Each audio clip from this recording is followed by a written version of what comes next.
চোর তো ফোন চুরি করলো ঠিকই, কিন্তু খুব তাড়াতাড়ি ধরাও খাবে। কারণ যে ফোনটা চোর চুরি করলো ওই ফোনে এই 3টা সিক্রেট সেটিংস অন করা আছে, যে কারণে ওই ফোনটা চোর প্রুফ। দেখুন, যখনই ফোন চুরি হয় চোর সবার প্রথমে কি করে, ফোনটা অফ করার চেষ্টা করে। কিন্তু চোর যদি ফোনটা অফ করতে না পারে, সেজন্য ফোনের সেটিংসে গিয়ে require password to power off এই সেটিংসটা এনাবল করে রাখুন।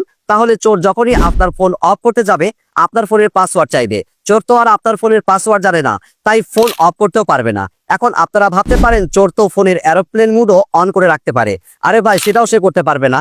জাস্ট আপনি আপনার ফোনে নোটিফিকেশন স্ট্যাটাস বার থেকে মোড সেটিংসে গিয়ে এই সেটিংসটা জাস্ট ডিজেবল করে দেন। এই সেটিংসটা ডিজেবল করলে আপনার ফোনটা লক থাকা অবস্থায় নোটিফিকেশন বার টান দিয়ে অন করতে পারবে না, ফলে এরোপ্লেন মোডটাও অন করতে পারবে না।